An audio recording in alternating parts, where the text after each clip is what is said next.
Bueno, pues ahora aquí me agarraron conectando un cablecito. ¿Cómo les va? Muy buenas noches. El día de hoy abróchense los cinturones, porque algo anda pasando por aquí. Por ejemplo, miren, si conecto mi micrófono en lugar de que se escuche bien, se escucha con eco. Se escucha con eco, entonces no sé qué. Aquí está el aparato ¿verdad? Y está esto con eco. Entonces hemos decidido desconectarlo, ¿verdad? Y utilizar directamente el micrófono integrado. Entonces, lo siento por eso, ¿no? Y luego también parece ser que en la señal hay algunas cositas por ahí. Pero en fin, vamos a lo que hubo. Vámonos rápidamente. Les mando un saludo acá desde Los Ángeles, con muchísimo gusto, pero pues ahí están este tipo de cosas. Vámonos directamente con Noemí León allá a la Ciudad de México para que nos platique acerca de el sismo que se sintió en la Ciudad de México. Yo por ahí hemos tenido algunos comentarios que me han hecho nuestros amigos que nos siguen, en el caso que me siguen acá en mi Twitter, ¿no? Ahorita les pongo algunos de los comentarios. Pero Noemí, ¿cómo estuvo lo del terremoto, el epicentro allá en el estado mexicano de Guerrero, de 5 punto algo? Afortunadamente no se han reportado daños, pero tú lo sentiste. Muchas personas no, por ejemplo, en el sur, en Tlalpan, me dicen no sentimos absolutamente. Otra persona me dice lo sentimos mucho más fuerte en el estado de Guerrero. En fin, vamos con Noemí León, que se tomó unos días de vacaciones también, está de regreso, se reincorpora en contexto. Vamos contigo, pues, para que nos platiques. Gracias, Rubén. Buenas noches. Pues sí, se sintió un sismo aquí de hecho el epicentro fue en Tecpan, Guerrero, alrededor de las 8 de la noche. El Sismológico Nacional dice que fue de 5.3 grados. La página del Geológico de Estados Unidos dice que fue 5.4. Y sí, en distintas partes de la ciudad se siente distinto, se siente diferente. Yo lo sentí, estuvo bastante fuerte porque aquí cerca de donde yo vivo hay una falla, entonces pues se movió bastante. De hecho se fue la luz alrededor de 1 minuto en la cuadra. Ajá. Pero, y sí, fue oscilatorio, se veía por el edificio de enfrente cómo se movía, pero estuvo bien. Digo, no han reportado daños en lo absoluto. Desde Miguel Ángel Chong, Mancera, que han estado reportando a través del Twitter, no reportan daños, aunque sí se desalojaron algunos edificios, sobre todo gubernamentales. De hecho, mi duda un poco es sobre la magnitud, porque se supone que la alerta sísmica no se activa si no es mayor a 6 grados, y donde yo iba pasando, que hay varias escuelas que tienen este sistema, alrededor de 2 de ellas encendieron la alarma, entonces hay un poco de confusión ahí en la magnitud, pero por lo menos de este lado se sintió, aunque no hubo daños en lo absoluto. Bueno, mira, aquí por ejemplo me dice, apenas se movieron algunas lámparas, me dice Isma, arroba Isma, bueno, así dice, Ismamón, dice así. Bueno, luego Rosy Zúñiga dice, ¿cómo se sintió el temblor en México? Tranquilo en el Distrito Federal, dice, francamente no, yo no sentí nada de movimiento, me dice José Luis Tolento. Luego por acá tenemos Sabroso, dice Mini Mi Beltrán. Luego por aquí, algo fuerte llegando a casas y las llaves colgadas bailando. O sea que más o menos, ¿no? Buena sacudida, fueron 2 temblores, dice. Habla aquí de dos epicentros, bueno, no se ha reportado de eso. Aquí, por ejemplo, Ulises García dice, ¿cómo se sintió? Le pregunté y dice, de la fregada, dice aquí en Twitter, bueno. O sea que algunos no lo sintieron y otros así le utilizan hasta estas palabras, ¿no? Por aquí alguien, José Benjamín, me mandó los teléfonos de emergencia en caso de sismo en el DF, de Locatel, en fin, bueno, parece que no ha pasado absolutamente nada. Muy corto, pero sí fuerte, me dice G. Rivera. Luego por acá tenemos en la colonia Roma, el DF, todo sereno, no lo sentimos. ¿Qué más? En la zona centro, algo fuerte, pero todo bien, sin novedad. Caramba, ¿no? Qué bueno, porque a mí me tocó el del 85 allá precisamente, 1985, tremendo aquello. Ya ni me quiero acordar porque fue muy, muy triste. Personas que incluso conocí personalmente en el edificio aquel de la Superleche, ¿no? En el eje Lázaro Cárdenas. Bueno, pues que era que San Juan de Letrán, ¿no? Era antes ahí. Entonces ahí fallecieron. Bueno, por acá nada me dicen. O sea que Rey Rodríguez, que me comenta aquí, Rey Rodríguez es muy buena gente, somos amigos, él es corresponsal de CNN en español en la Ciudad de México. Dice, normal, lo que no sentimos las alarmas, dice, saludos Rubén, gracias Rey, de CNN, con mucho gusto. Bueno, en fin, por ahí aquí algunos testimonios que me han hecho favor de enviar. Vamos a tener un poquitito más adelante a Bernardo Barranco, este analista, conocedor, experto de las religiones, comentarista de hace muchísimos años, cuando yo era corresponsal allá en la Ciudad de México, lo entrevistaba muchísimo pues a Bernardo Barranco sobre temas religiosos. Vamos a preguntarle nuevamente, ¿no?, cómo va todo este asunto de la versión de por qué fue despedido de Radio Centro, pero más adelante eso. Antes también les quiero comentar, todavía no voy con él, pero les quiero comentar acerca de las narcomantas que han aparecido, supuestamente atribuidas al Chapo Guzmán, y que en esta nota que le vamos a presentar ahorita, que presenta el semanario Proceso, pero en esta versión electrónica, estas narcomantas, presuntamente, repito, de el Chapo Guzmán, diría el Chapo Guzmán que va a terminar con los Zetas. Le voy a pedir aquí a quién se avienta, Luis o Noemí, si leen un poquito el cuerpo de la nota ahí que tienen de Proceso sobre estas narcomantas, antes de pasar con Bernardo Barranco. Claro sí, don Rubén. Sí. Adelante. Sí, claro que sí, con muchísimo gusto. Pues circulan narcomantas atribuidas al Chapo. Limpiaré al país de Zetas. Esto es la amenaza con la que tenemos el título en la revista semanaria Proceso. Y es que básicamente es una situación terrible. En mantas colocadas hoy en Nuevo Laredo atribuidas al capo Joaquín, el Chapo Guzmán, quien es líder del cártel de Sinaloa, condenó que Miguel Ángel Treviño, el Z40, ordenara asesinar a 9 campesinos inocentes. Guzmán, de acuerdo con ese texto, refrendó su alianza con el cártel del Golfo para eliminar a los Zetas de Tamaulipas, que es actualmente el estado controlado por este último grupo criminal. Las narcomantas fueron retiradas ya por la policía municipal esta mañana, pero el mensaje pues ya había sido visto por decenas de personas que pasaron por esos lugares. Bueno, así, gracias Luis Monroy. Ahí está la nota de Proceso en torno a esta de las famosas narcomantas, presuntamente atribuidas a Chapo Guzmán, de que va a limpiar al país de los Zetas. Bueno, así están las cosas, ahí está la nota. Bueno, uno de los temas centrales más recientes allá en México sin duda tiene que ver con lo de la reforma en las telecomunicaciones, ¿no?, afectando diferentes áreas como telefonía, como televisión. Televisión, pues de lo más importante, ¿no?, dado que, como pues muchos dicen, yo comparto esa opinión, tal vez muchos otros, ¿no?, pero ha cobrado en un momento dado más influencia los medios de comunicación, la televisión de manera particular, digamos que en el ir fomentando el gusto estético y muchas otras cosas, digamos, educativas o pseudoeducativas o subeducativas, como usted la quiera llamar, pero dicen que de alguna manera la televisión ha sido una especie de Secretaría de Educación Pública, o le ha ganado pues a la Secretaría de Educación Pública, tiene más influencia en el cerebro, en la mente, en el espíritu colectivo de los mexicanos, lo que nos han venido dando en televisión desde hace muchísimos años, que la misma instrucción. Yo siempre les digo que educación no es sinónimo de instrucción en una escuela, ¿eh? Educación es un concepto mucho más amplio. Para mí, si la educación no lleva a la concientización o la concienciación, como le llamaba Paulo Freire, pues definitivamente creo que el proceso educativo se quedó muy, muy limitado, así como que en pañales, ¿no?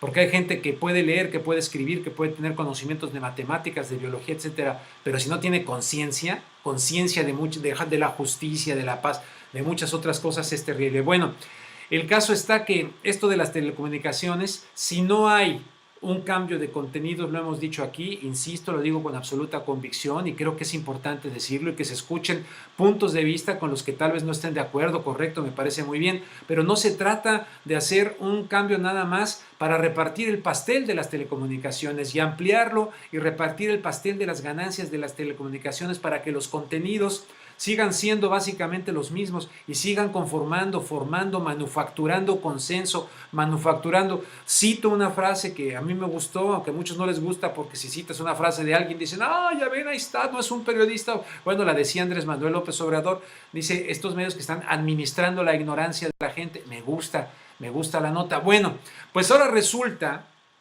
que hay una nota de Reporte Índigo. De antemano, nuestro agradecimiento a Reporte Índigo que nos permite pasar estas notas. Bueno, pues resulta que los Estados Unidos ¿verdad?, estarían apoyando la reforma de las telecomunicaciones en México. En el marco de estas reformas, ya hemos hablado de que el señor Murdoch, ¿verdad?, de la cadena Fox, este magnate que ha estado metido en tremendos líos y que si usted le sigue la pista al señor Murdoch, bueno, es verdaderamente de dar vergüenza aquí en los Estados Unidos, para empezar nada más con lo de la cadena Fox. Entonces, imaginarse al señor Murdoch con algún socio mexicano, se habla de que con Carlos Slim, para las otras dos cadenas que vienen, pues le da razón a nuestro planteamiento. No se trata de repartir esto, sino que se trata de una reforma donde haya competitividad para darle espacio, ¿verdad? Y no porque nosotros estemos en cosas alternativas, sino para darle espacio a otros mensajes, a otra manera de entender la comunicación, con negocio, por supuesto que con negocio, claro, pero de otra manera. Bueno, ¿por qué es que Estados Unidos estaría impulsando esta reforma de telecomunicaciones acá en México? ¿Por qué estaría interesado? Vamos con el reporte de Reporte Índigo.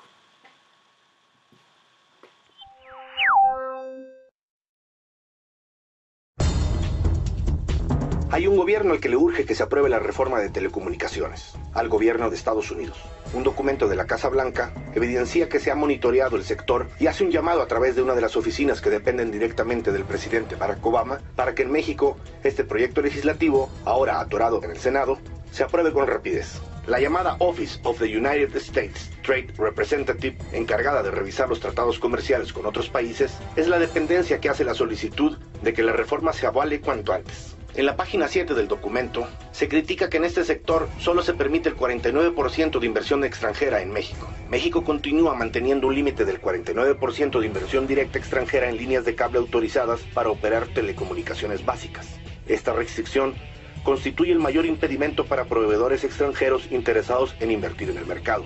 La legislación para remover las actuales restricciones en el sector fue recientemente presentada en el Congreso mexicano y la USTR, por sus siglas en inglés, urge a México para que la apruebe en forma expedita, dando el beneficio adicional de inversión tanto a proveedores locales como extranjeros. Dice el documento que en la portada tiene el escudo de la Oficina Ejecutiva del Presidente de los Estados Unidos.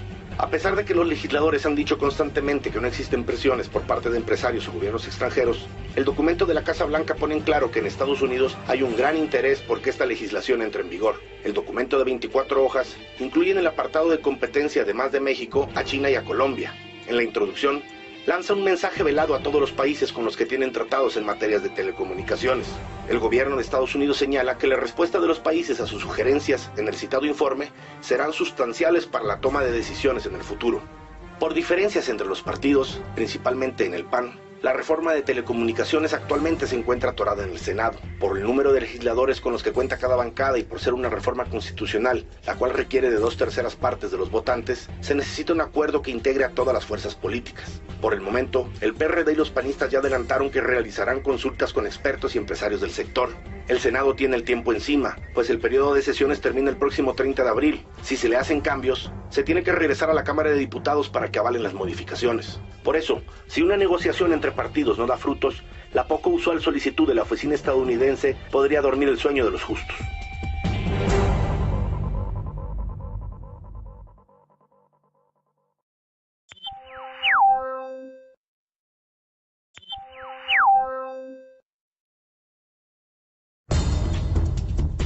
Hay un gobierno al que le urge que se apruebe la reforma de telecomunicaciones, al gobierno de Estados Unidos.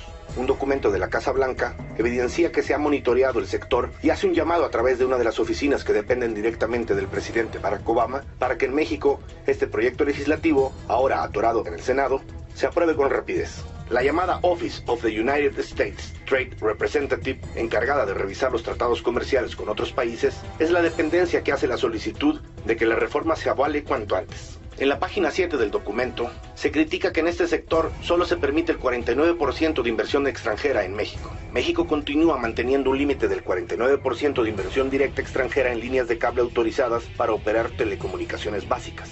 Esta restricción constituye el mayor impedimento para proveedores extranjeros interesados en invertir en el mercado. La legislación para remover las actuales restricciones en el sector fue recientemente presentada en el Congreso mexicano y la USTR, por sus siglas en inglés, urge a México para que la apruebe en forma expedita, dando el beneficio adicional de inversión tanto a proveedores locales como extranjeros. Dice el documento que en la portada tiene el escudo de la Oficina Ejecutiva del Presidente de los Estados Unidos. A pesar de que los legisladores han dicho constantemente que no existen presiones por parte de empresarios o gobiernos extranjeros, el documento de la Casa Blanca pone en claro que en Estados Unidos hay un gran interés por que esta legislación entre en vigor. El documento de 24 hojas incluye en el apartado de competencia, además de México, a China y a Colombia. En la introducción, lanza un mensaje velado a todos los países con los que tienen tratados en materias de telecomunicaciones. El gobierno de Estados Unidos señala que la respuesta de los países a sus sugerencias en el citado informe serán sustanciales para la toma de decisiones en el futuro. Por diferencias entre los partidos, principalmente en el PAN, la reforma de telecomunicaciones actualmente se encuentra atorada en el Senado. Por el número de legisladores con los que cuenta cada bancada y por ser una reforma constitucional, la cual requiere de 2/3 partes de los votantes, se necesita un acuerdo que integre a todas las fuerzas políticas. Por el momento, el PRD y los panistas ya adelantaron que realizarán consultas con expertos y empresarios del sector. El Senado tiene el tiempo encima, pues el periodo de sesiones termina el próximo 30 de abril. Si se le hacen cambios, se tiene que regresar a la Cámara de Diputados para que avalen las modificaciones. Por eso, si una negociación entre partidos no da frutos, la poco usual solicitud de la oficina estadounidense podría dormir el sueño de los justos.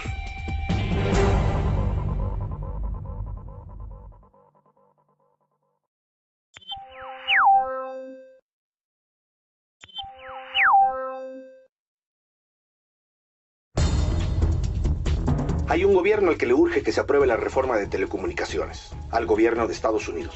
Un documento de la Casa Blanca evidencia que se ha monitoreado el sector y hace un llamado a través de una de las oficinas que dependen directamente del presidente Barack Obama para que en México este proyecto legislativo, ahora atorado en el Senado, se apruebe con rapidez. La llamada Office of the United States Trade Representative, encargada de revisar los tratados comerciales con otros países, es la dependencia que hace la solicitud de que la reforma se avale cuanto antes. En la página 7 del documento, se critica que en este sector solo se permite el 49% de inversión extranjera en México. México continúa manteniendo un límite del 49% de inversión directa extranjera en líneas de cable autorizadas para operar telecomunicaciones básicas. Esta restricción constituye el mayor impedimento para proveedores extranjeros interesados en invertir en el mercado. La legislación para remover las actuales restricciones en el sector fue recientemente presentada en el Congreso mexicano y la USTR, por sus siglas en inglés, urge a México para que la apruebe en forma expedita, dando el beneficio adicional de inversión tanto a proveedores locales como extranjeros. Dice el documento que en la portada tiene el escudo de la Oficina Ejecutiva del Presidente de los Estados Unidos. A pesar de que los legisladores han dicho constantemente que no existen presiones por parte de empresarios o gobiernos extranjeros, el documento de la Casa Blanca pone en claro que en Estados Unidos hay un gran interés por que esta legislación entre en vigor. El documento de 24 hojas incluye en el apartado de competencia, además de México, a China y a Colombia. En la introducción, lanza un mensaje velado a todos los países con los que tienen tratados en materias de telecomunicaciones. El gobierno de Estados Unidos señala que la respuesta de los países a sus sugerencias en el citado informe serán sustanciales para la toma de decisiones en el futuro. Por diferencias entre los partidos, principalmente en el PAN, la reforma de telecomunicaciones actualmente se encuentra atorada en el Senado. Por el número de legisladores con los que cuenta cada bancada y por ser una reforma constitucional, la cual requiere de 2/3 partes de los votantes, se necesita un acuerdo que integre a todas las fuerzas políticas. Por el momento, el PRD y los panistas ya adelantaron que realizarán consultas con expertos y empresarios del sector. El Senado tiene el tiempo encima, pues el periodo de sesiones termina el próximo 30 de abril. Si se le hacen cambios, se tiene que regresar a la Cámara de Diputados para que avalen las modificaciones. Por eso, si una negociación entre partidos no da frutos, la poco usual solicitud de la oficina estadounidense podría dormir el sueño de los justos.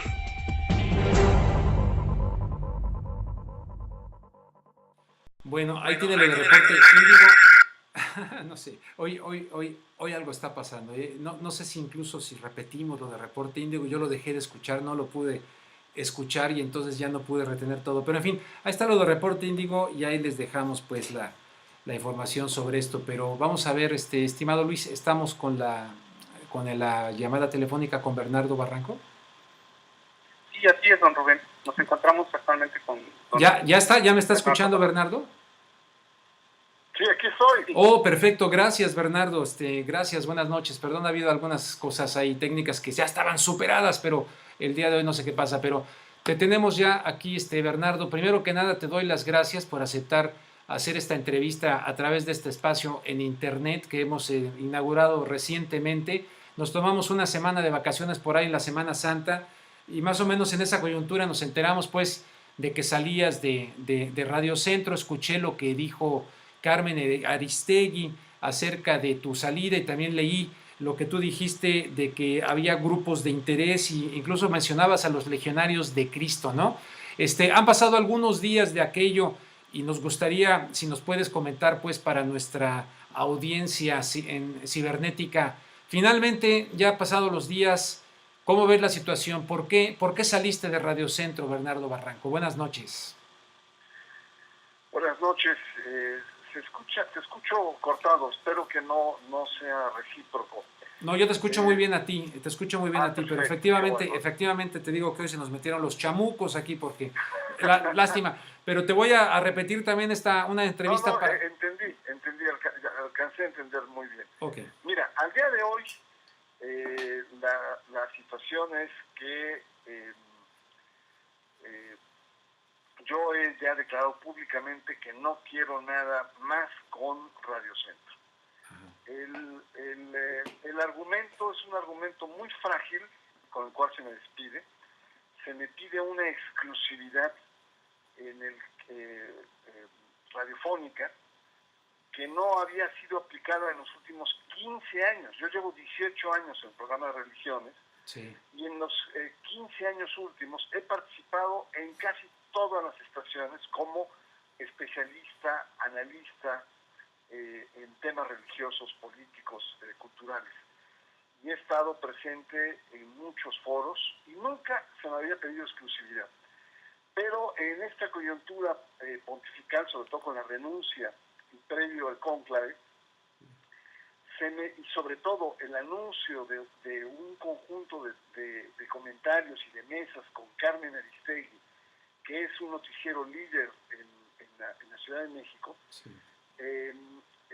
Entonces sí se comunican conmigo y me dicen que no están dispuestos a compartirme cuando yo tengo un espacio muy pequeñito que con honorarios casi simbólicos, y ese programa casi yo lo subsidio, no casi, lo subsidio de mis recursos, porque yo en los honorarios simbólicos pago una producción un poco más decente de lo que ofrece la propia estación.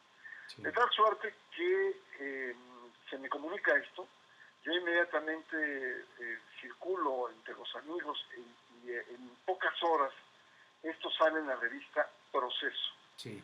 Y en las redes se genera pues una atmósfera muy crítica, sobre todo que en esos días había estado yo con mucha visibilidad por mis comentarios en torno a la situación de Roma, el cónclave, de todo tipo de cuestiones. Sí, el libro antes que presentaron cuando vino Benedicto XVI acá a Guanajuato, el libro que presentaste con Alberto Atía allá en Guanajuato, ¿no?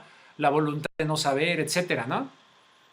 Efectivamente, es decir, hay dos explicaciones frente a este rechazo. Una que es una comercial, es decir, Aristegui se está despegando en términos comerciales de la competencia, principalmente del poderoso grupo Radio Centro, y la segunda es que precisamente Aristegui y el que te está hablando, tu servidor Bernardo Barranco, hemos sido muy críticos en los últimos igual 15, 20 años en torno al tema Marcial Maciel y los legionarios de Cristo, que por aspecto de curiosidad, Carlos Aguirre es muy cercano a ellos, incluso una de sus hijas es miembro del Reino Christi. Sí. Entonces, pues esas eran las dos hipótesis que yo manejé. Inmediatamente después se acerca Francisco Aguirre, que es el presidente del Consejo, 18 años mayor que Carlos Aguirre, que tendrá alrededor de los 58 años.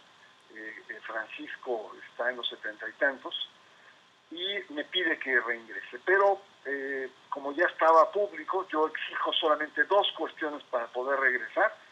Una es una disculpa pública por la manera en cómo se me echa, sin ningún tipo de argumentación sólida.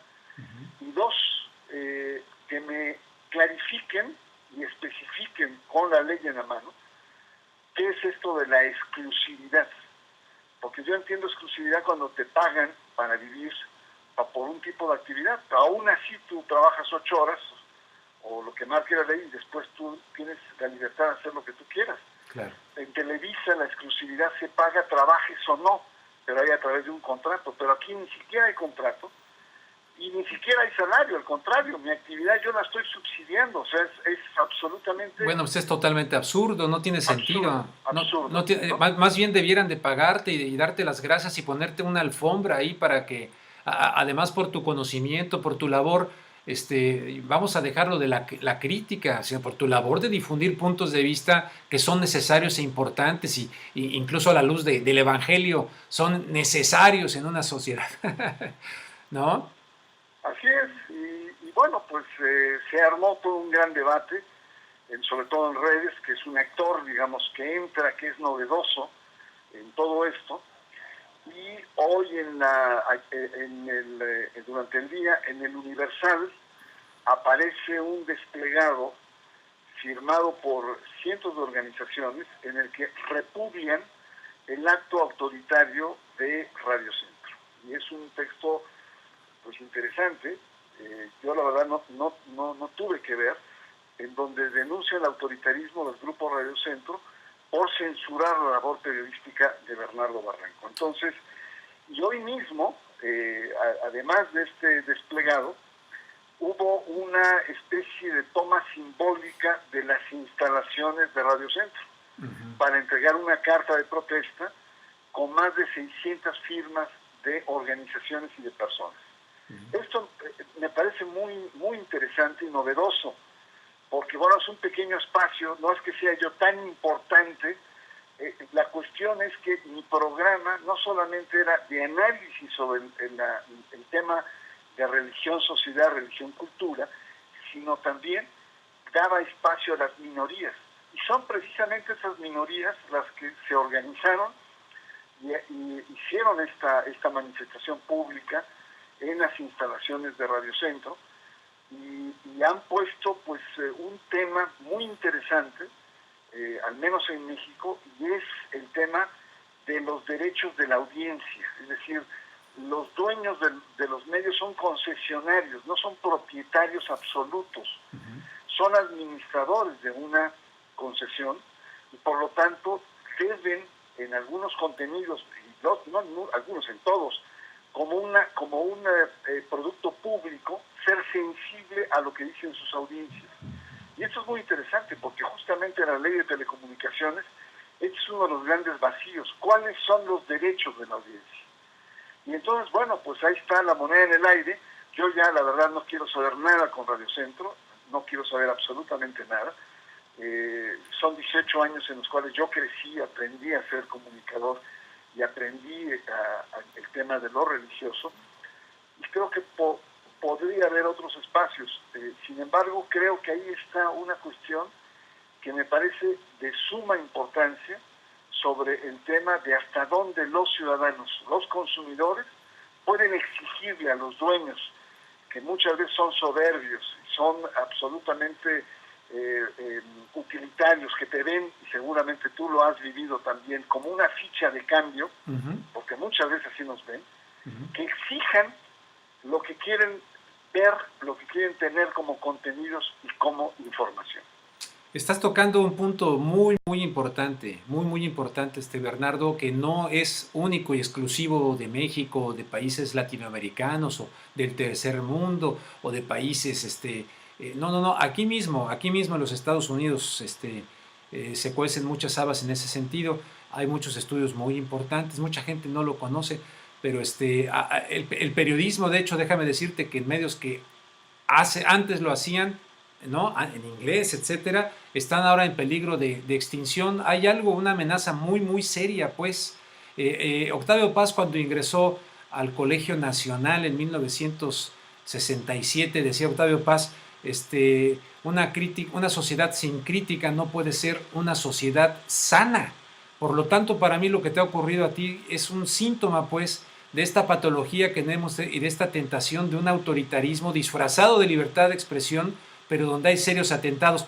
Bernardo, ¿puedo ponerme, si me permites, un fragmentito de lo que Carmen Aristegui dijo también en su programa respecto al tema y regreso contigo, si me permites? Vamos a escuchar lo que dijo recientemente Carmen Aristegui. Con varios medios de comunicación. Hicimos el recuento de en cuántos lugares estuvo Bernardo Barranco en las transmisiones del tema del Vaticano, y llegamos a 70.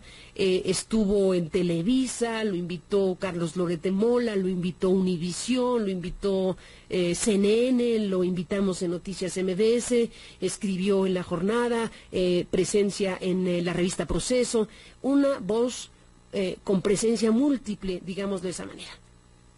Una voz que contribuye al debate de los temas de interés público y que ha cruzado o está cruzando por una circunstancia que lamentamos enormemente, que nos vincula, porque él ha dicho públicamente que lo que está sucediendo con el espacio que desde hace 18 años ha construido en Radio Centro, pues está dándose por perdido por una decisión de una empresa, en este caso Radio Centro, que encontró incompatible, uso yo la palabra, Noel, que colabore en Radio Centro con ese programa semanal y que también tenga presencia no en otros espacios, sino en este, según él dijo públicamente.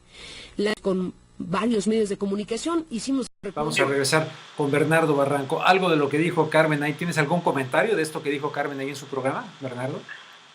Mira, Carmen se sintió muy aludida por el tema, porque pues justo fue por ella. Yo le comentaba que a mí también me extrañó mucho porque podía estar en muchos otros programas y no causaba ruido, y precisamente en el de Carmen es donde se decanta, digamos, toda esta reacción, todo este autoritarismo empresarial, toda esta censura por parte de Carlos Aguirre, sobre todo el director general del Grupo Radio Centro. Y las explicaciones son estas que habíamos dibujado muy al principio. Una es la comercial, es decir, Carmen se ha despegado en términos de rating, sobre todo a raíz de su regreso a MBS después de ese episodio también muy lamentable de su despido en torno a los comentarios que hizo al supuesto alcoholismo de Felipe Calderón, y regresa muy fuerte a la radio, con un rating muy sólido que desequilibra a muchas otras emisiones. Y incluso Radio Centro también entra, digamos, en desventaja y oferta ya no un noticiero contra otro noticiero, sino hace paquetes, es decir, incluye otros programas para poder ser más competitivo frente a Carmen Aristegui. Sin embargo, la tendencia de Carmen ha seguido creciendo y es por eso el enojo. Pero ahí viene la segunda cuestión, que es tanto Carmen Aristegui, a través de varios libros, de trabajos periodísticos muy fuertes, ha tenido una labor crítica y casi paralela también a la mía, en torno a el poder excesivo de los legionarios de Cristo, que siguen teniéndolo en México, y el comportamiento poco evangélico de poder de la Arquidiócesis de México, en concreto del cardenal Norberto Rivera. Han sido como dos objetos de críticas duras, por así decirlo, y que en mi caso, yo no sé en el caso de Carmen, pero en mi caso, varias ocasiones han querido hacer rodar mi cabeza, no solamente de Radio Centro, sino vetarme de otros espacios, sobre todo en la televisión abierta comercial. Han presionado para que,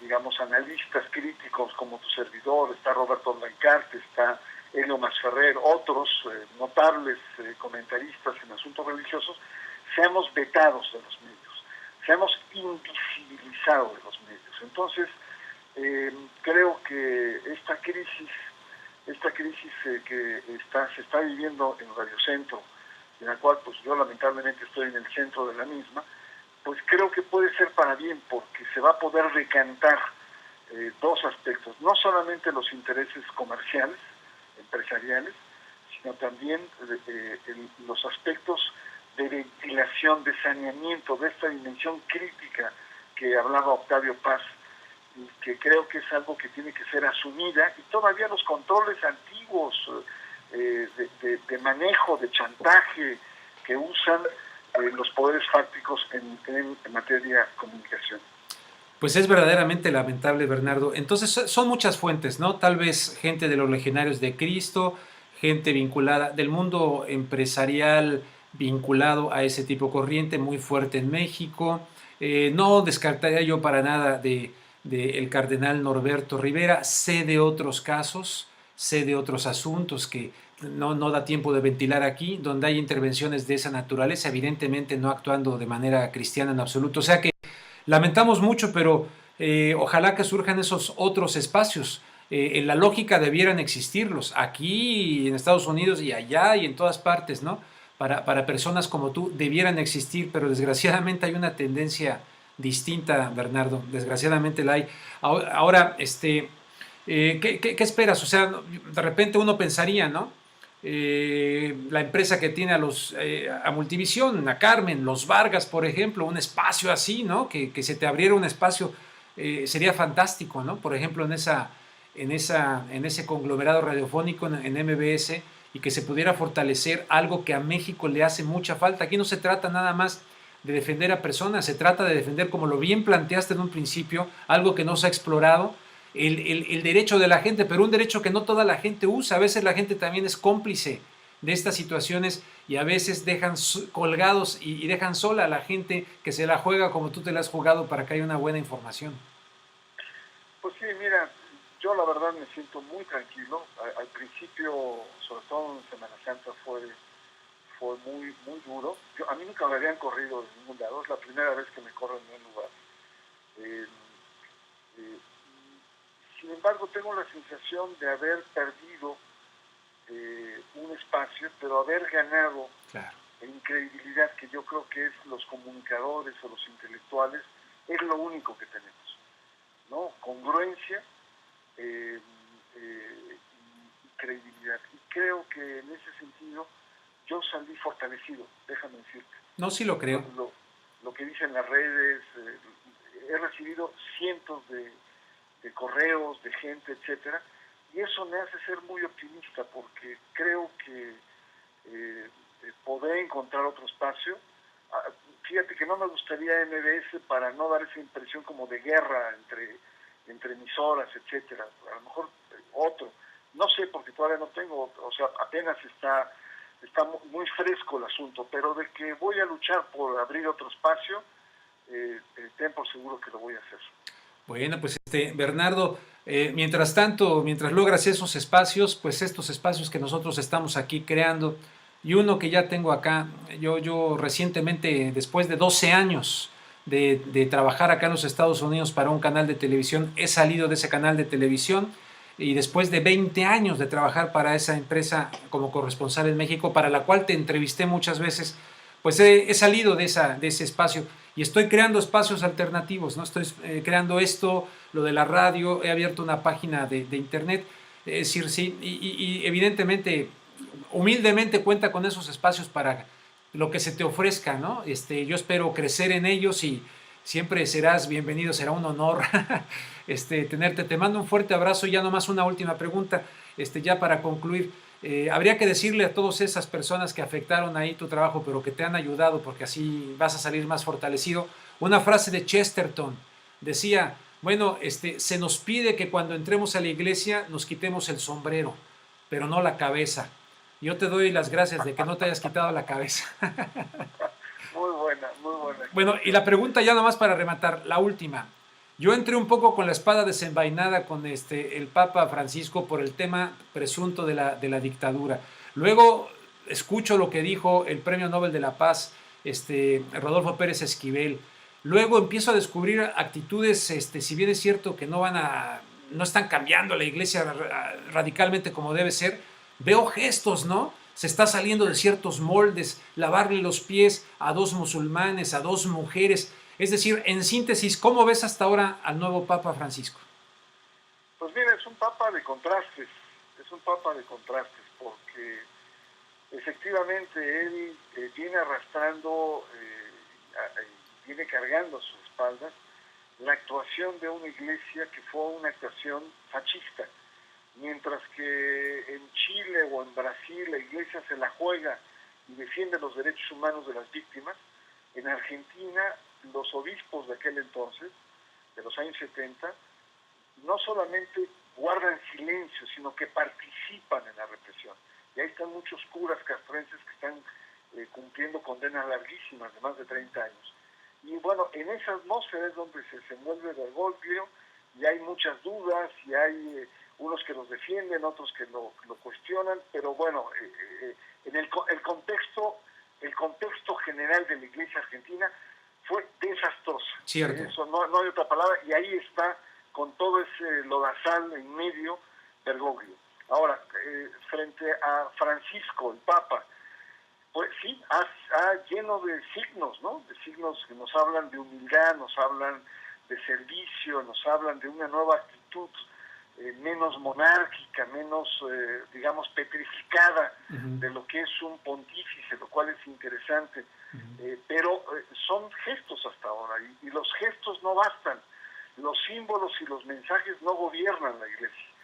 Vamos a ver al verdadero Francisco ejerciendo decisiones, pero de Estado. Ahí es donde vamos a ver al verdadero Francisco, porque lo otro, incluso algunos italianos ya están hablando de que es el Juan Domingo Perón del pontificado, ¿no? Populista, ¿no? Y hay que tener cuidado ahí también. Yo creo que hay que defender, digamos, estilos pastorales que en Europa han olvidado esta cercanía con la gente. Pero yo tengo esperanza, pero también reserva, y hay que esperar sus primeros signos. Para mí son dos signos vitales, claves. Uno, ¿quién va a ser su secretario de Estado? Dos, ¿cómo va a resolver la crisis del Banco Vaticano? Que es un verdadero mugrero de corrupción y que necesita meter. Ahora, no hay que esperar mucho tiempo, porque es un papa viejo. Y un papa viejo no le vaya a pasar como a Benedicto XVI, que cuando quiso ya no pudo. Y Benedicto XVI se tuvo que conformar con reinar, pero no gobernó la Iglesia. Y creo que Bergoglio, como buen jesuita, está obligado a gobernar y a reinar la Iglesia. Bernardo, pues muy bien, yo también como tú, habrá que esperar, pero te agradezco muchísimo, te mando un fuerte abrazo y te busco para que también hagamos toda una hora contigo, si me lo permites, en mi programa Contragolpe de Radio que se transmite en Pacífica Radio, acá en los Estados Unidos. Muchísimas gracias, Bernardo. Buenas noches. Buenas noches. Adiós. Estamos en contacto. Bernardo Barranco, aquí dando su explicación para todos ustedes a través de este espacio. Bueno, vámonos, ya que estábamos hablando de la Argentina, caramba, nos duele lo que ha pasado allá en la Argentina, en la ciudad de La Plata, tremenda la situación, decenas de muertos, y vamos a presentar primero, mi estimado Luis, vamos a presentar la visita que realizó a la zona la presidenta, y perdónenme, es que a veces me obliga como decir la presidenta, pero es que es mal decir la presidenta, todo el mundo dice la presidenta, pero es la presidente porque no decimos la estudianta, decimos la estudiante, es la misma cuestión gramatical, pero en fin, les sigo eso porque luego dice que si me equivoco y digo, o soy machista, no, pero la presidenta de Argentina, Cristina Fernández de Kirchner, así la trataron cuando fue a estas inundaciones allá en la zona de desastre. Antes se empezaron a echar la culpa entre diferentes alcaldes, en fin, realmente fuerte el tema. Y luego de eso regreso con el comentarista Daniel Dosch para que nos hable de esta situación. Argentino él.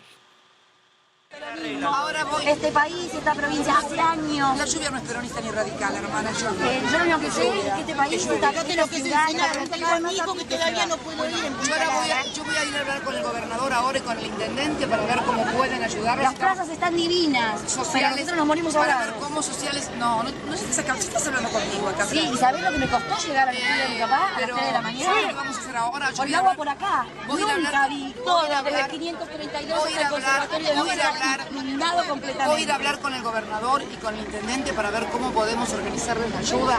Pero si todos gritan y se enojan, no se logra nada. Hoy los Yo vine a lograr, sí, querida. Hoy los vecinos fueron a destapar las bocacalles, sí, porque la municipalidad pinta los cordones, pero esas cosas no las hacían, no las hacen. Bueno, vamos a hacer una cosa, yo ahora me voy a ir de acá. Nunca, los años que llevo en este barrio, una inundación así. Hoy no podíamos salir a caminar. Sí la subo, yo la vi porque era más chica, muy chica, cuando tenía 15 años inundó mi casa allá casi en la calle 7. Pero como esta no, Cristina. Sí, no, querido, era la época en que no estaba era la época en que no estaba entubado el arroyo del Gato. Sí. No, perdón. Hubo una época en este lugar donde el Arroyo del Gato, que hoy está entubado... Porque la del 2001 fue brava. Pero estaba entubado. Estaba entubado el Arroyo del Gato. Cuando se nos inundó a nosotros, que llegó a la calle 7, no estaba entubado el Arroyo del Gato. A mi casa entró el agua y yo estoy casi sobre la calle 7. Por eso sé y por eso quise venir, porque sé lo que es tener el agua hasta acá, adentro de tu casa y perder todo. Nos tocó a nosotros cuando no estaba entubado el Arroyo del Gato. Bueno, pues hay varias lecturas, ¿no? De esto. Algunos dicen, bueno, ya ven, la gente se le tiró encima, es cierto, ¿no? Pero se imaginan a un presidente mexicano. Ahí, yo no sé si ahí estaban los guaruras de Cristina, dónde estaban, yo no sé cómo estaba la cosa, pero ahí se dio directamente el encuentro. Y había la queja y había el coraje, y la presidente defendiéndose y diciendo sus cosas. En fin, hay una cosa tremenda, ¿no? Pero yo estaba pensando, híjole, ¿se imaginan, por ejemplo, ahí al expresidente Calderón, o a Fox, o a Cedillo, o a Carlos Salinas, y discutiendo con la gente así? No me los imagino, no recuerdo algo parecido. Ustedes sí, tal vez me esté fallando la memoria, pero está interesante, ¿no? Y los argentinos ahí también, evidentemente ha sido una tragedia. Tenemos a Daniel Dos ya listo, ¿verdad? El comentarista argentino, para que nos hable un poquito acerca, él ha seguido de cerca este caso. Él es allá, bueno, vivió toda su vida en Buenos Aires. Esto es la ciudad de La Plata, pero vamos contigo, Daniel, te agradezco muchísimo, muy buenas noches. ¿Me escuchas, Daniel? No lo escucho, Luis. Luis, no escucho a Daniel Dos, a ver si recuperamos ahí la llamada o qué está pasando. Sí, claro, don Rubén, estamos haciendo lo posible de manera técnica para poder comunicarnos con el señor Daniel. Esto es debido a que está comunicándose con su teléfono y parece ser que perdimos un poquito la señal. Ah, mira, ya lo escucho, ahí está, se escucha Daniel Dos, ¿no? Ya lo escuché. ¿Me escuchas, Daniel? Sí. Sí, te escucho. Ah, buenas noches. Oye, acabamos de presentar un video, video del periódico La Nación, en el cual la presidenta argentina pues se recibe el careo, el enfrentamiento de la gente, ¿no? Pero ella ahí se avienta en un debate directo con la gente. Primero que nada, antes de que nos hables de eso, platícanos pues de la tragedia de esta inundación. Se habla mucho acerca de que no se hizo la infraestructura, que si bien es cierto vino un diluvio inusual para esta zona de tu país, bueno, correcto, fue inusual, pero que no se previó, digamos como lo que ocurrió con Katrina. Me recuerdo lo del señor Bush acá, ¿no? El famoso dique allá en Nueva Orleans, que nunca le hicieron caso, y luego la reacción, en fin. ¿Qué nos puedes comentar acerca de esto? ¿Hay responsabilidades? Porque de un partido le han tirado al otro, se le han tirado a otro alcalde, en fin, se han tirado la pelota, y creo que ahorita lo que urge es acompañar a los damnificados, a las víctimas, a los que han perdido a sus familiares. Daniel. Bueno, a ver. ¿Qué le contesta? Se fue otra vez. Vamos a ver si lo recuperamos para que nos platique un poco Daniel Dos. A ver si lo recuperamos, mi estimado Luis, para que nos hable de este asunto Daniel Dos. Y si no lo recuperamos, entonces pasamos pues al siguiente asunto que tenemos planteado para no desesperar un poco aquí a nuestros, ¿cómo les podemos llamar?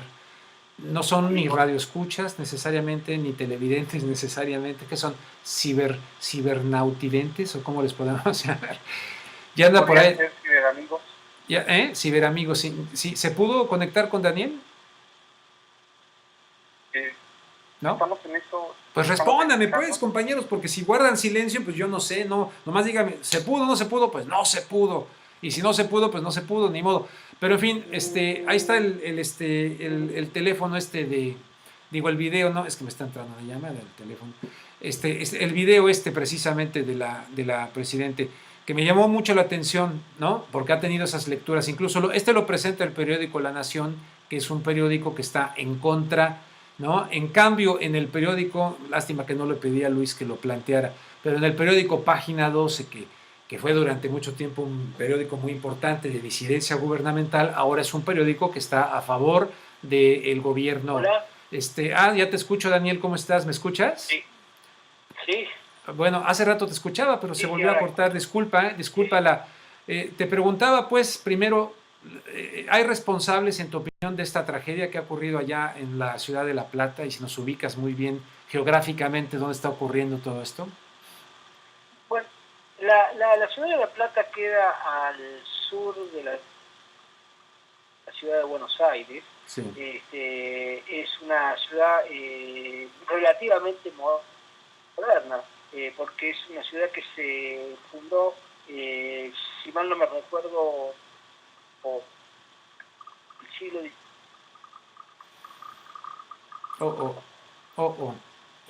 Bueno, le dije que los duendes es frustrante, realmente es frustrante, pero ni modo, pues otras veces nos salen perfectos y limpios los programas, el de ahora no.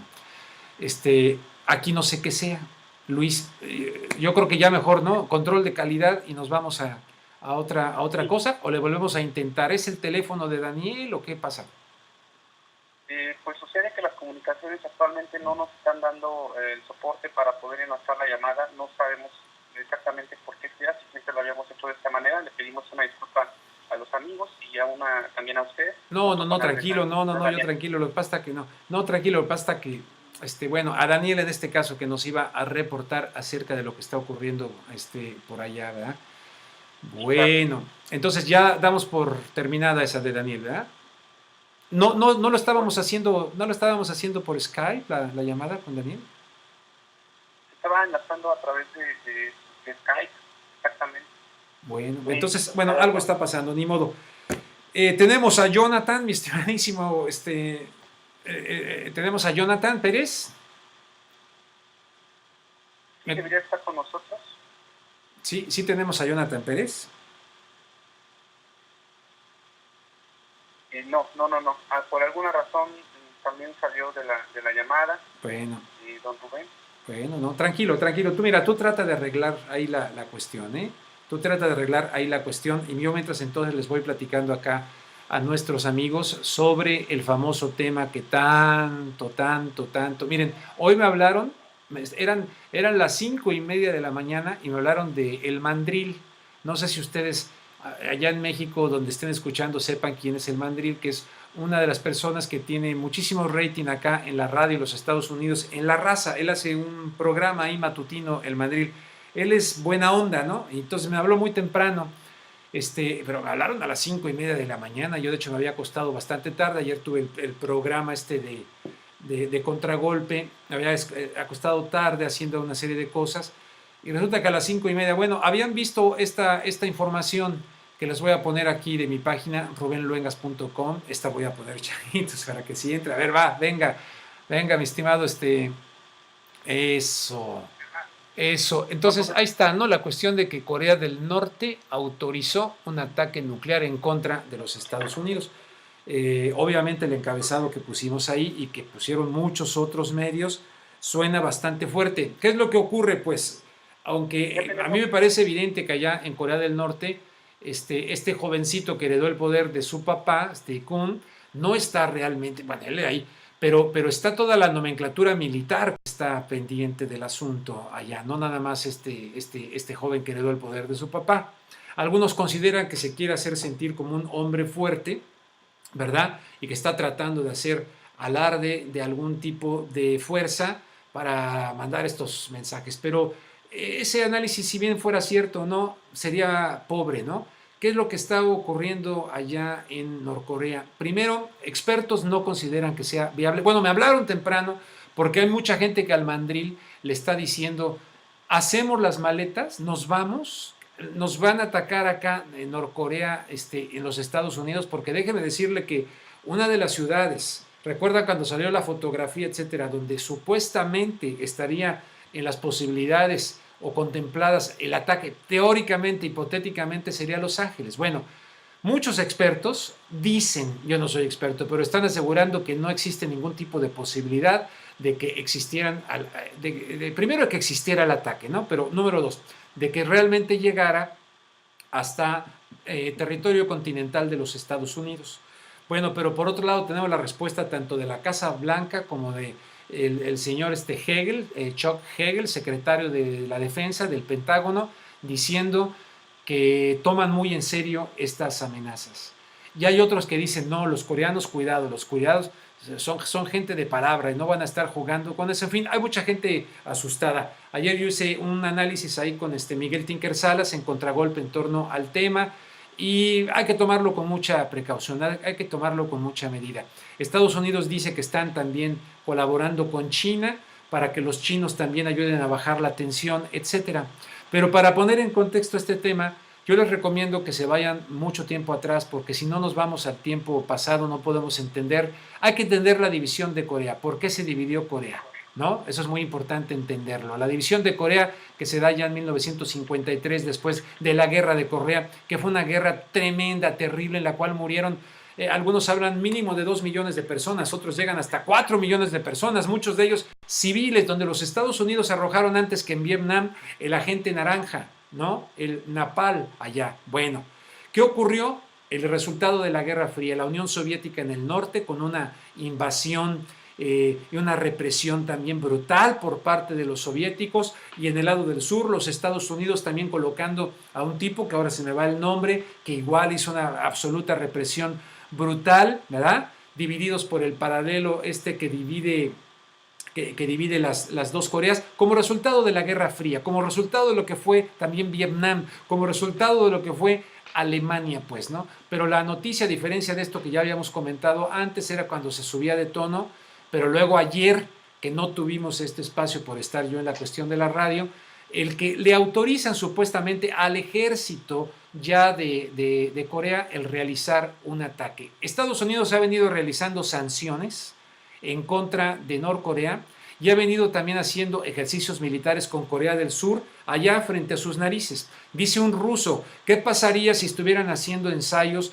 Rusia, Cuba, ahí enfrente de Miami? Para ponerlo un poco en la comparación, así lo planteaban. Bueno, pero hay alguien como Bill Richardson, a quien no se le puede acusar de lo que luego algunos me acusan por hacer este tipo de análisis, que no estoy defendiendo absolutamente a nada, pero no es ese maniqueísmo que se presenta acá, de lo blanco y lo negro, de que aquí están los blancos y los buenos, de esta manera simplista, cuando no son tanto los jugadores, sino más bien es el juego de la situación. Bueno, algunos rusos creen que se trataría de una estrategia de Estados Unidos que no tiene que ver con Norcorea, sino que tiene que ver más bien con China y con Rusia, geopolíticamente hablando. Yo no lo sé, pero eso dicen.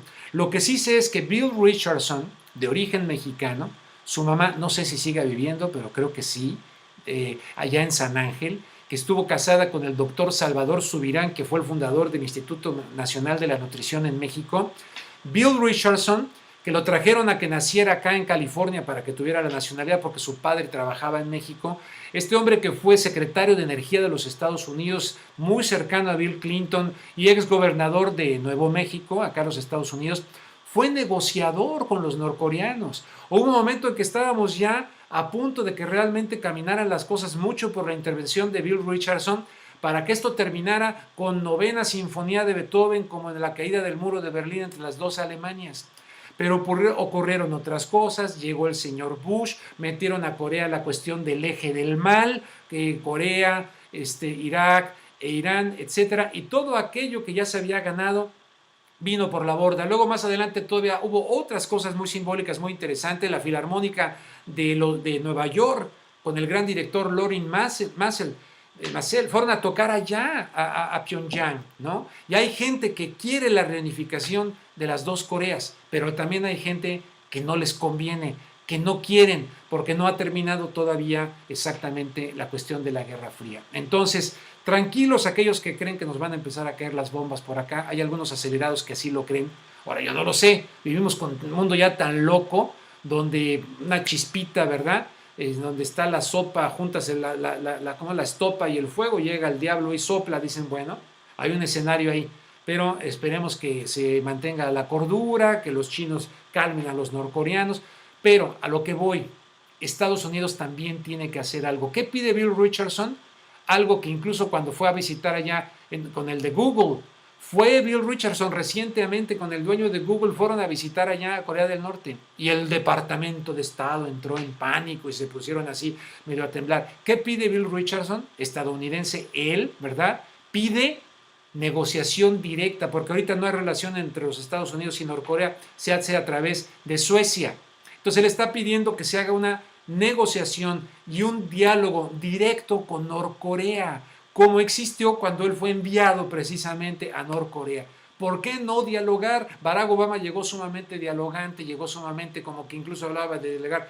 Quiere decir que de repente le dijeron a Barack Obama, no puedes, no puedes, no puedes, los poderes fácticos, y por lo tanto Barack Obama ya tenía esas ondas. Premio Nobel de la Paz, órale, a desempolvar el Premio Nobel de la Paz, presidente Obama, y echarse aquí la situación de la negociación y en un momento dado también decir, a ver, vamos a bajarle aquí este tema, vamos a ver lo de las sanciones, vamos a ver qué ocurre, porque a fin de cuentas este problema nació, ¿verdad? Bueno, desde luego antes los japoneses con su invasión en Japón, etcétera, pero con la Guerra Fría como dos protagonistas, la Unión Soviética y los Estados Unidos, con una guerra de Corea brutal, como lo decía Howard Zinn, el gran historiador estadounidense, verdaderamente brutal lo que ocurrió en esa guerra, donde murieron civiles, donde se arrojaron bombas, donde murieron por lo menos 60,000 soldados estadounidenses, etcétera, para que todo quedara en una dictadura en el norte y una dictadura en el sur. Ya no es dictadura, ¿verdad? Ya han cambiado mucho las cosas en Corea del Sur, según tengo entendido, ¿verdad? Porque, bueno, así están las cosas. Ya, mi querido amigo, ya me emocioné, Luis, con el tema, porque luego acá, que si nos iban a caer las bombas y nos caen, ya nos caen. ¿Qué pasa? ¿A quién tenemos? A Jonathan Pérez. A Jonathan Pérez, gracias, mi querido. No te sientas mal, Luis, que lo has hecho muy bien. Lo has hecho muy bien. Ahora se metieron cosas. Acuérdate que dije que voy a escribir tu historia un día. Aquí tenemos gente que piensa y que sabe que esto no es el rollo de la televisión y que estamos a veces con dificultades como las que tuvimos hoy. Nada más me dio pena con Daniel que no pueda comentar, pero está Jonathan Pérez. Vámonos contigo, Jonathan, que hoy hemos tenido muchos chanchullos aquí técnicos, pero vámonos contigo que nos tienes preparado el tema de la educación, el panorama de lo que está ocurriendo en México ante la cuestión de que dice Peña Nieto, nadie va a frenar la reforma educativa, pero hay problemas en Oaxaca, hay problemas en Guerrero también, ¿no? 14 estados. 14 estados, de hecho, ya ves, yo me quedé corto con 2. Sí, y el día de hoy salieron miles de maestros a las calles. Sí escuché, está hoy realmente un programa súper interesante, Rubén, verdaderamente que me gustó mucho, lo he estado escuchando desde el principio. Y bueno, mira, rápidamente esta situación. Fíjate que esta reforma de la educación es tal vez una de las principales pruebas de fuego para el gobierno de Enrique Peña Nieto en torno a la viabilidad política y económica de su administración y el endeble régimen democrático de México, porque los analistas no lo dicen, Rubén, nadie lo dice. La situación es que este gobierno sí tiene una raíz de facto, sí tiene una raíz en donde una gran parte de los ciudadanos piensan que hubo un fraude, que hubo una compra de la presidencia. Por eso estoy hablando y sostengo que este es un gobierno de facto, en donde se compraron las voluntades y en donde se compraron los votos. Por eso hablo sobre la viabilidad de este régimen. Bueno, pues este conflicto magisterial está siendo generado por el propio titular del Ejecutivo al enviar al Congreso de la Unión una reforma educativa no consensuada con el Magisterio Nacional e impuesta a través de la concertación política con los 3 principales partidos políticos, por medio del llamado y famoso Pacto por México. Es decir, a Peña Nieto se le ocurrió que consentar al presidente del PAN, sentar al presidente del PRI, que es el mismo, por cierto, porque él es presidente de la República, Rubén, y es presidente de su partido, eso hay que decirlo. Bueno, no, el presidente es César Camacho. No, en esencia eso está institucionalmente. Bueno, ya te entiendo. El presidente, ya te entiendo, al viejo. Peña Nieto es el presidente de su partido y dice que de los mexicanos, y sentar a Jesús Zambrano, y haciendo pues digamos este circo, esta telenovela de sentar a estos 3, pues ya piensa que todos estábamos representados, ¿no? Y bueno, más tarde, avalada por la Cámara de Diputados, por los senadores, por 23 congresos locales, y esto desencadenó una serie de protestas, de manifestaciones que han estado creciendo día a día, y ante la falta, fíjate, de tacto político del gabinete peñanietista, que ha sido incapaz hasta el momento de negociar cambios que satisfagan, digamos, las demandas de los maestros para garantizar sus puestos de trabajo. A más de 4 meses de haber iniciado, los integrantes de este gabinete federal aún no han evidenciado que cuenten con habilidad política suficiente para resolver conflictos sociales. ¿Te acuerdas que se decía que uno de los grandes cambios que iba a tener nuestro país con el PRI es que ellos sí sabían negociar?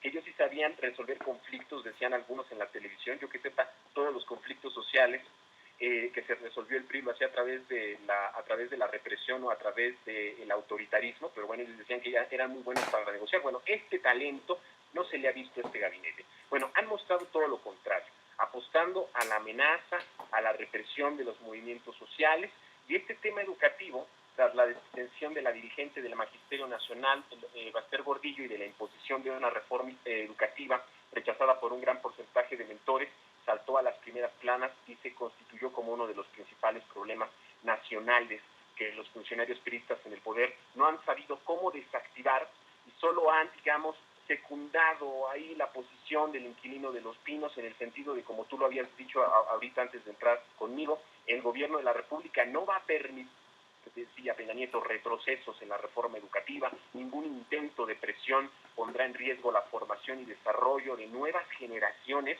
Evidentemente esto se escucha muy bonito y sería aplaudible, a no ser que se están eludiendo las cuestiones de fondo.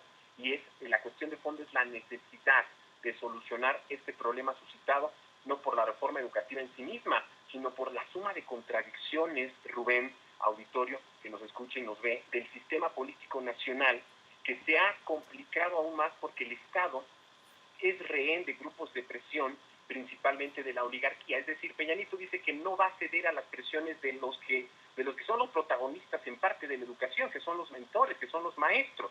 No, ante ellos no, pero ante la presión de los oligarcas sí está cediendo. Y luego de 3 décadas de que la presidencia de la República se ejerce bajo premisas, digamos, empresariales, ahora se comienza a ver las dramáticas consecuencias de tal despropósito que se agudizaron en los 12 terribles años en los que el PAN ejerció la máxima responsabilidad del Estado mexicano, sin otro objetivo, que no era otro que aprovechar el poder con una finalidad absolutamente patrimonialista. Y en el actual conflicto magisterial, Rubén, para terminar, están reunidos todos los errores, todas las deficiencias, las incongruencias y el nulo sentido de responsabilidad de una clase política que dejó ya de actuar como lo demandaba la sociedad. Se puso enteramente al servicio de intereses espurios, como lo demuestra de manera por demás clara esta relación con el sindicato de maestros, de firme y, digamos, anacrónica estructura corporativa, no con el fin de mejorar la educación en el país, sino para hacerse favores mutuos de carácter político electoral. Y lo grave ahora es que por las consecuencias que tendrá es el error de no aprovechar la coyuntura que brindaba la promulgación de la reforma educativa, ni tampoco la, digamos, defenestración de la repudiada líder vitalicia del CENTE para establecer un nuevo pacto con todo el magisterio. Es insostenible la premisa de que no se debe negociar con quienes no son aliados incondicionales, como es en este caso la Coordinadora Nacional de Trabajadores de la Educación.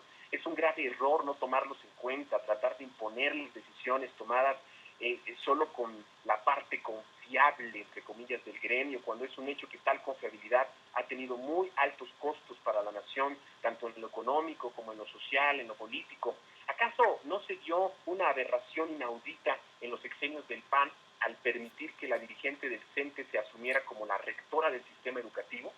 Sin embargo, y lamentablemente las cosas no serán diferentes en la actualidad, pues ahí está ya el nuevo error. Se le entregó esta organización, otra vez pantalla, otra vez telenovela, otra vez simulación, se le entregó a quien fungiera como brazo derecho del Bester Gordillo, el señor Juan Díaz de la Torre, y en vez de aprovechar la circunstancia para favorecer la democratización del gremio y así comenzar una etapa acorde con ese imperativo de despolitizar el trabajo de los maestros y darle un cariz profesional al Magisterio Nacional como lo tuvo durante varias décadas.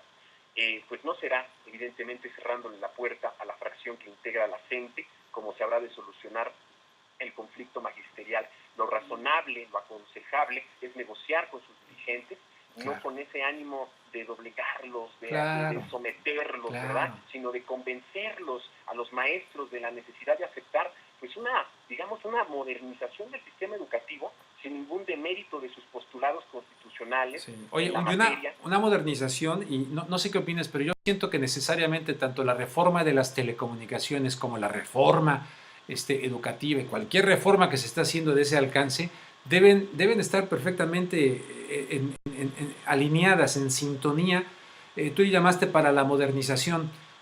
No sé, yo no sé muy bien el concepto, como que me asusta por lo que muchos creen que modernización, pero si alguna vez va a cambiar México, tiene que cambiar en los contenidos de la comunicación masiva y tiene que cambiar también en el espíritu y en la orientación y en el objetivo de la educación, porque educar no es nada más instruir. Educar es un concepto que incluso etimológicamente, Jonathan, no es un movimiento de afuera hacia adentro, de meter, es un movimiento de adentro hacia afuera, de sacar. Y entonces hay muchos mexicanos ahorita, se trata de estimular. Paulo Freire lo plantó muy bien, pero pobre Paulo Freire, yo una vez le pregunté de Paulo Freire a Fox, que era candidato, no tenía ni idea de quién era Paulo Freire, cuando habló de la educación, que no sé qué. Nos falta reformas educativas en términos de decir, ¿educar para qué? ¿Para el neoliberalismo salvaje? Para este esquema que tiene España, como tiene a Grecia, como tiene al mundo, como lo tiene, a pesar de que muchos intelectuales lo defienden a capa y espada, seguramente no sé qué beneficios llevan, pero el caso está que una reforma educativa debe de sacudir en este momento al país, a México, que estamos metidos en toda esta bronca de deterioro del tejido social mexicano, ¿no? No sé si me explico. Sí, tiene razón. El problema aquí es que evidentemente todos los intereses se están contando en esta reforma, menos el interés de los maestros, ¿no? No se está tomando en cuenta lo que ellos están diciendo.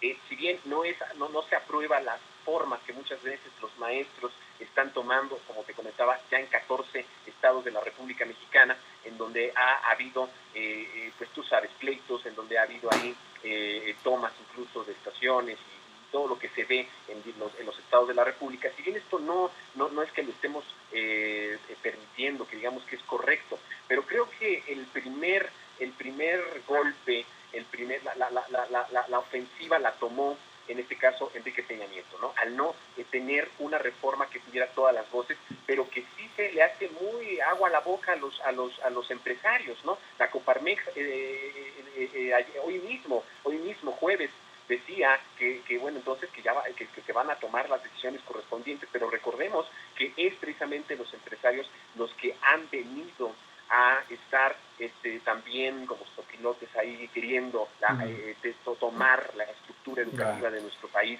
y eso creo que también es importante que la sociedad lo sepa, para hacer al final una balanza de lo que los maestros quieren y de lo que en sí la reforma está proponiendo. Sí, hoy estabas hablando hace rato de Jesús Zambrano, ¿no? De Jesús Zambrano, de los presidentes de los partidos, en fin.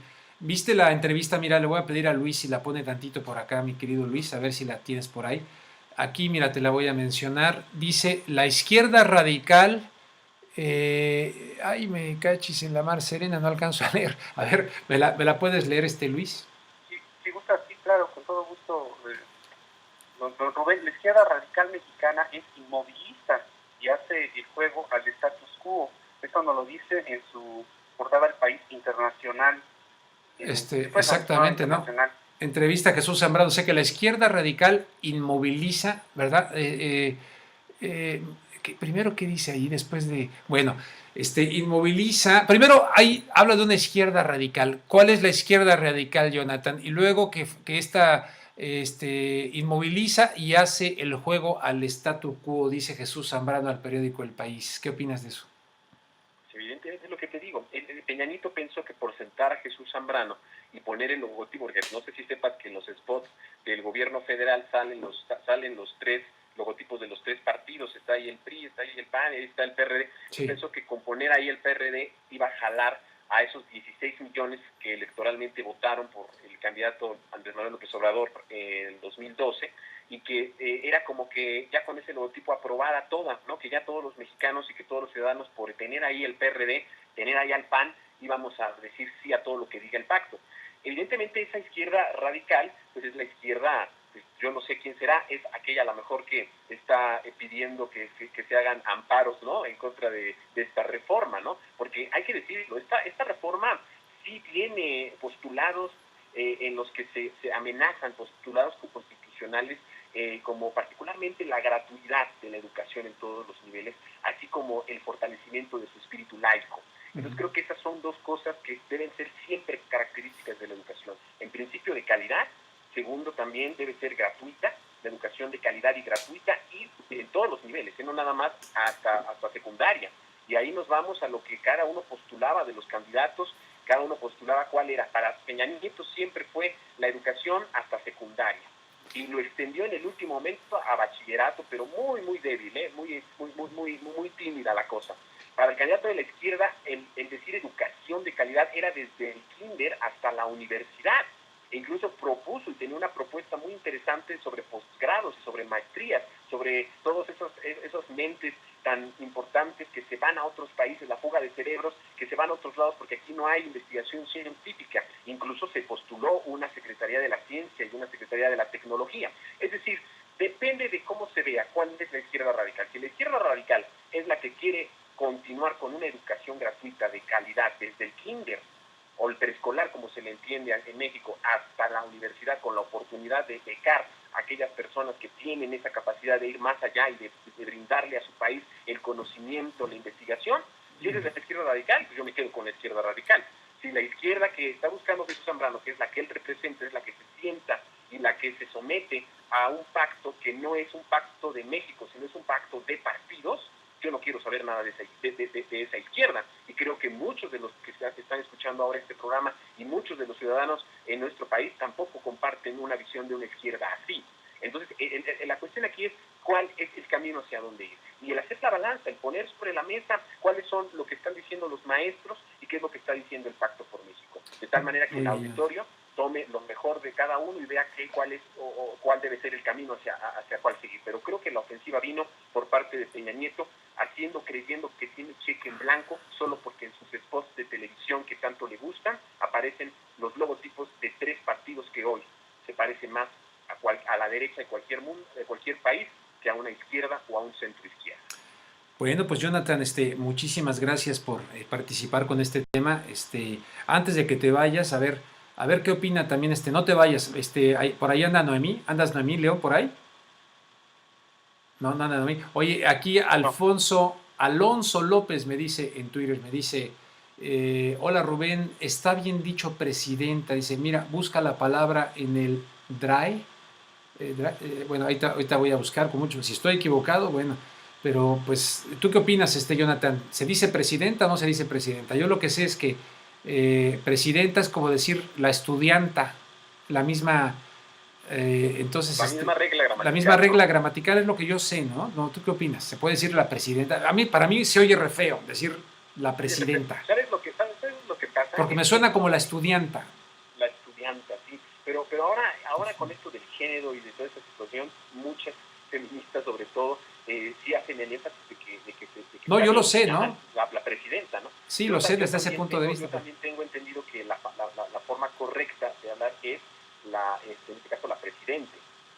Sí, ¿verdad? Bueno, pues lo vamos a verificar. Si ustedes que nos están escuchando... Lo vamos a verificar. Fíjate que conozco de ahí de mi escuela amada, la Carlos Septién, a una de las maestras, que por cierto es juez en todos los concursos de la Real Academia de la Lengua internacional, es nuestra ahí, y le voy a preguntar directamente a ella, le voy a llamar, si quieres, la próxima semana, el lunes próximo, te tengo una respuesta así de alguien que conoce. Oye, ¿y si la entrevistamos el lunes próximo y si la invitas? Perfecto, déjame localizarla y si podemos la entrevistamos para que ella nos diga, ella nos va a sacar de la duda porque te digo que ella es juez de todos estos concursos que se hacen y es parte incluso de la Real Academia, es una maestra que mis respetos, la quiero mucho y en verdad que yo creo que es la más calificada para decirnos que está bien escrito y que está mal escrito. Bueno, a todo dar, si salgo del error, entonces ya tendré que llamarle a Cristina Fernández de Kirchner, la presidenta. No apostamos nada, Rubén, no apostamos nada.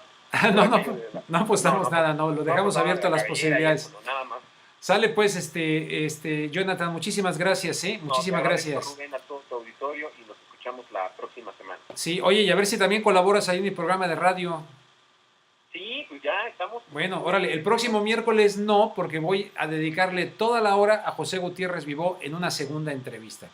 Aunque voy a tratar de pactar con él que me haga respuestas más cortas para que no me vea yo grosero al interrumpirle, porque hay gente que quiere escuchar a José Gutiérrez Vivó. Y ahora quiero preguntarle de otras cosas, ¿no? Después de aquella primera entrevista, generó una gran expectación, la entrevista me gustó muchísimo la entrevista y que haya sido tú el primer periodista que traiga a México la voz olvidada, ¿no?, de Gutiérrez Vivó, que si bien no podríamos calificarlo como un periodista de izquierda ni un periodista así, creo que sí es uno de los periodistas más, digamos, elocuentes, ¿no? Creo que eso es de lo que le podemos reconocer a Gutiérrez Vivó y de mucha transparencia, porque recordemos que él siempre entrevistó a una y a otra parte. A mí no se me olvida que Gutiérrez Vivó fue el único que en el tiempo de la Convención Nacional Democrática, después se enojan mucho que yo lo diga, Rubén, yo no, espero que tú no te enojes, del fraude electoral de 2006, después del fraude electoral 2006, Gutiérrez Vivó transmitía en vivo transmitió todas y cada una de las audiencias y de esos discursos que se aventaba López Obrador con los zócalos llenos. Fue el único que lo hizo, y creo que eso, no porque lo haya hecho a López Obrador, sino porque le dio voz a prácticamente todos los que tenían que darse o los que tenían que hablar en el conflicto electoral, y esto creo que es algo digno de admirarse. Oye, pues te invito el miércoles, te hablamos el miércoles y haces ahí algún comentario también y lo saludas y hacemos ahí un poquito de algo con él y luego ya continúo, pero es interesante el dato que estás dando. Órale, pues te marco, te busco, Jonathan. Te abrazo, Rubén, y a todo el equipo, felicidades y estamos en contacto. Sale, muchísimas gracias, Jonathan. Ahora sí que ya son las 10:30 acá en Los Ángeles, las 11:30 para ustedes allá. ¿Quieren que le sigamos o ya le cortamos aquí la cuestión? Porque ya ve que aquí no hay horario, se supone que es de 9 a 10 o de 10 a 11, pero como ahora nos retrasamos un poquito por ahí y todo esto, pues nada, aquí seguimos, ¿no? Aquí seguimos, pero todavía tenemos algunas cosas, vamos con ellas. Luis, ¿quién va a leer esto? Claro que sí, nos vamos con titulares de prensa y nos acompaña nuestra colaboradora y amiga Noemí. Ah, perfecto, adelante Noemí, bienvenida después de unos días de vacaciones y el susto, porque ella sí sintió el temblor. Adelante, Noemí. Lamentablemente, Noemí no puede entrar. ¡Oh! Entonces... ¿Qué pasó, campeones? Si me lo permiten, yo voy a hacer la lectura de las notas internacionales rápidamente. Adelante.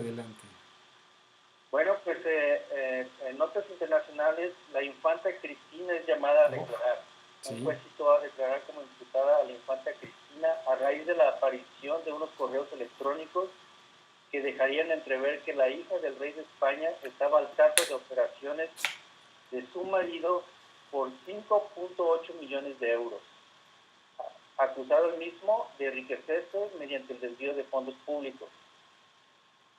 Estados Unidos promulga con éxito y Maryland las más duras leyes contra las armas en Estados Unidos. El gobernador de Connecticut, Daniel Malloy, promulgó hoy a los expertos lo que los expertos consideran una de las leyes más duras para el control de armas en Estados Unidos. La nueva legislación del estado, que fue escenario de la matanza de 20 niños y 6 adultos en la primaria Sandy Hook, fue aprobada por la Cámara de Representantes estatal. En paralelo, la Asamblea de Delegados del Estado de Maryland aprobó su propia iniciativa de control de armas, que incluye también una prohibición de armas de asalto, un límite a cargadores de más de 10 balas y huellas dactilares a compradores potenciales. Y finalmente, para Rusia es inaceptable que Corea del Norte no respete las resoluciones de la Organización de las Naciones Unidas. Rusia consideró este jueves inaceptable que Corea del Norte no respete las resoluciones de la ONU y aseguró que las iniciativas de Pyongyang en el ámbito nuclear bloquean de hecho una reanudación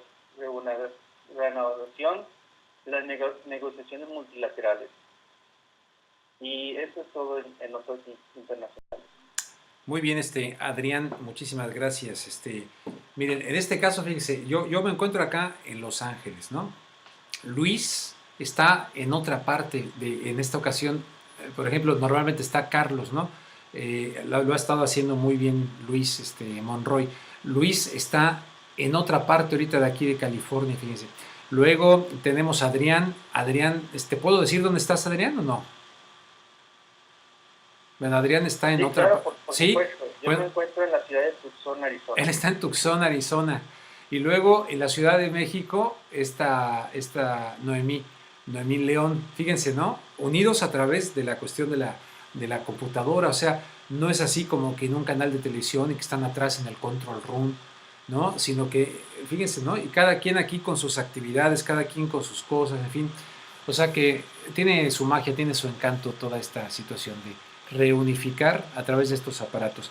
¿Hay algo más, muchachos? Porque ya me está entrando sueñito. ¿Hay algo más? Así, las breves nacionales de México. Vámonos a las breves nacionales de México. Adelante. No digo quién para que no... ¿Quién vaya a ser? Adelante. Claro que sí, don Rubén. Andrés Manuel López Obrador se pregunta, ¿cortina de humo, terror, parte de quién?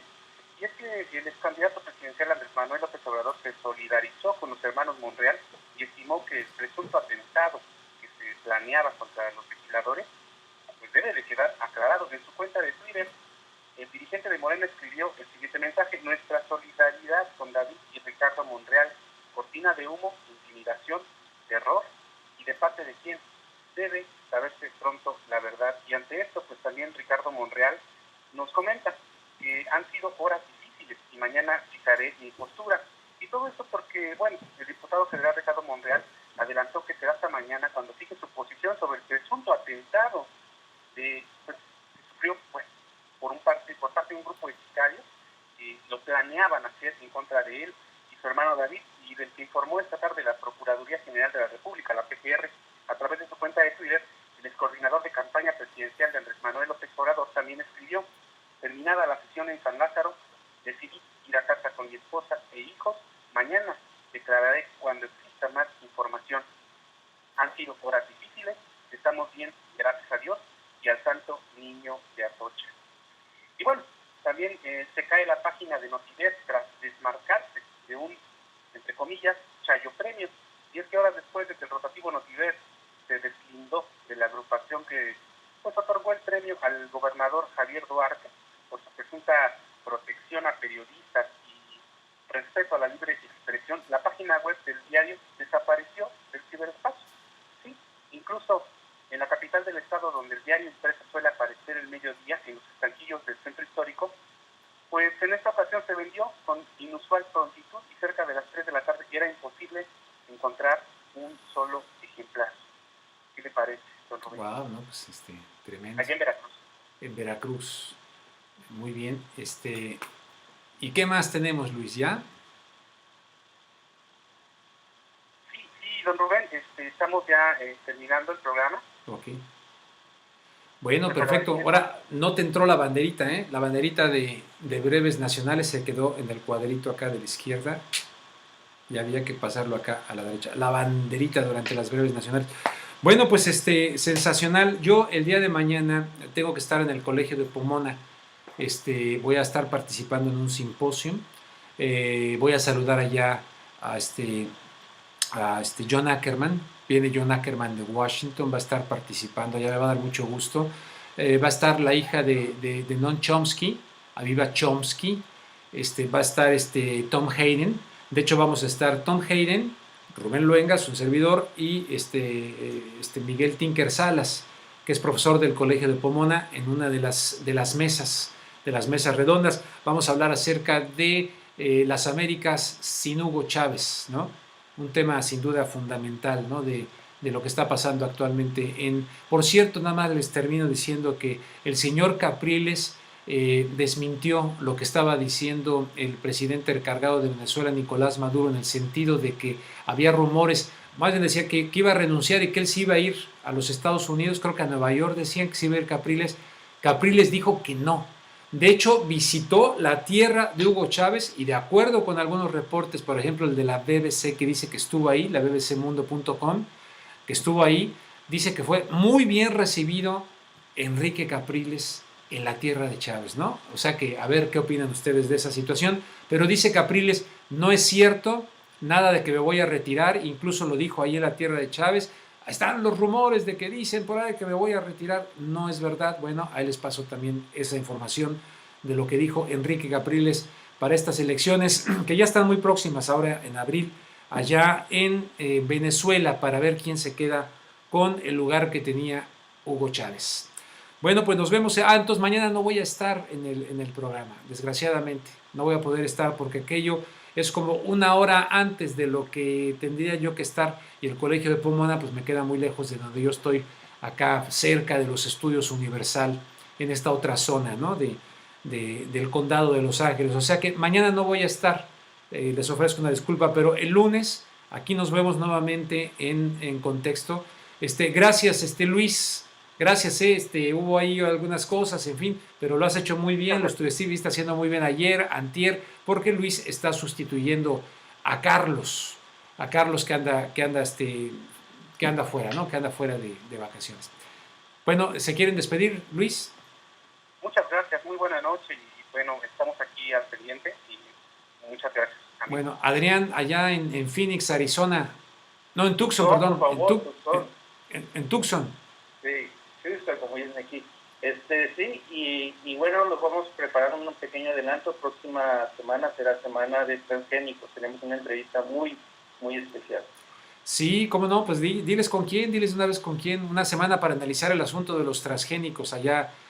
Vamos a tener tener varios invitados, pero el invitado muy especial va a ser Ignacio Chapela, que fue quien descubrió el maíz transgénico en México. Bueno, vamos con Ignacio Chapela la próxima semana, o sea que estén pendientes, o sea que mañana viernes no estamos, luego pues el fin de semana, o sea que tengan un excelente fin de semana. El miércoles les invito a tener ya el miércoles ese que viene ya va a haber cambio de horario, o sea que voy a poder estar aquí y luego de aquí me voy a KPFK y haré esa segunda entrevista con José Gutiérrez vivo. Les mando un abrazo, gracias Adrián y gracias Luis, buenas noches.